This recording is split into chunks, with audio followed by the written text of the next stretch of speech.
Why would someone choose to take their own life? Well, quite often it's because that's the only choice they think they have.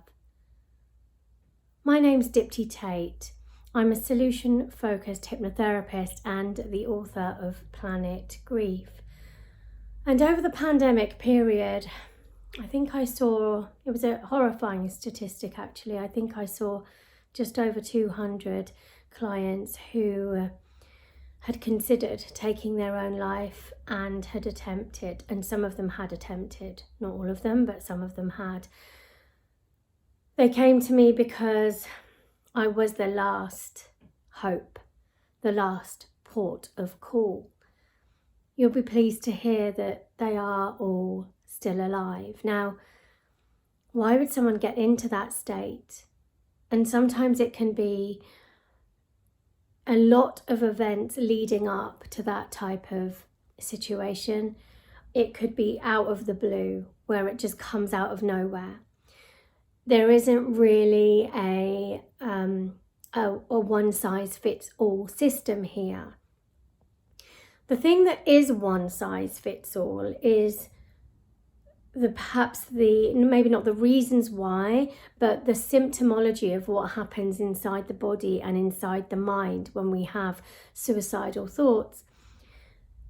It's essentially the brain's way of finding an escape strategy. Quickly, let's get out of this situation. How do I press the game over button? I don't know what else to do in my life but end it. That's the only solution. I have nowhere else to go. I have nobody to speak to. I am desperately alone. Nobody will understand anything of what I'm going through. I have no one to talk to. I don't know how to get out of this situation. I'm completely stuck and stranded.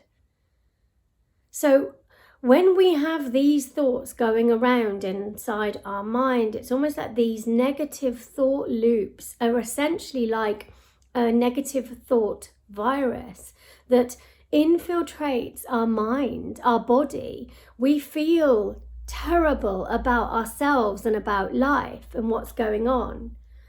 We have a sense of helplessness, worthlessness, hopelessness. Now, it's not just mental illness, so people who have anxiety or depression that will feel like this. As I saw in the pandemic, it was hugely successful people who had lost identity, they'd lost a sense of purpose, people who had lost businesses, they had perhaps lost relationships. They also had health issues that they didn't know how to deal with. There were financial losses and essentially business losses. So people who were absolutely high performance people were still coming to see me. So everybody has a very different reason as to why they would feel like this.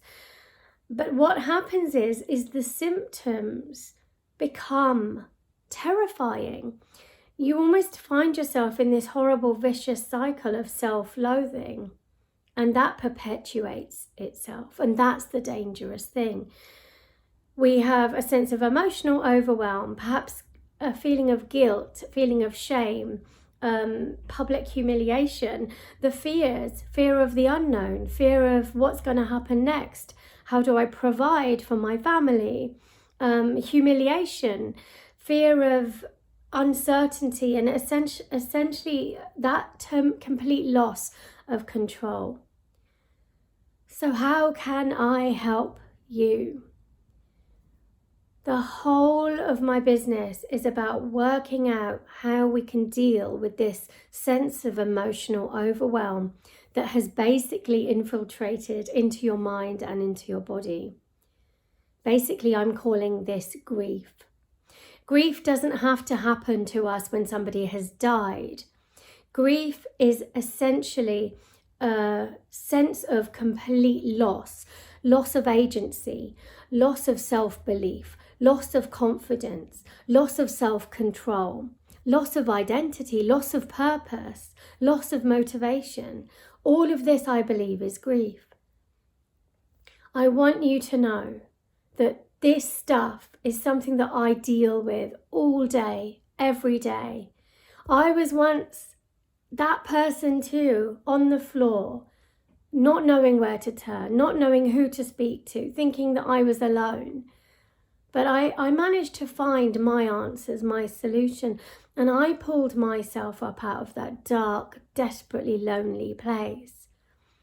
I looked up and saw there was a tiny light, and that's what this video is. This is your tiny light of hope, your spark. So please, whatever you do, ask for help. Reach out to somebody. Please, even if you've tried and you felt that you've been rejected or turned away, try again. Try again. I am appealing to you that this is going to be okay. You will find people to help you. Reach out to me. You don't have to end it. This is just the beginning. This is you starting to recognize that you can tap into these qualities and resources within you that really do help you find your wings, figure out solutions, and access the deepest, wisest part of you that does know how to do things and how to get out of things. We don't need to press the game over button. Actually, what we need to do is remember that none of us are alone. I hope that helps you today.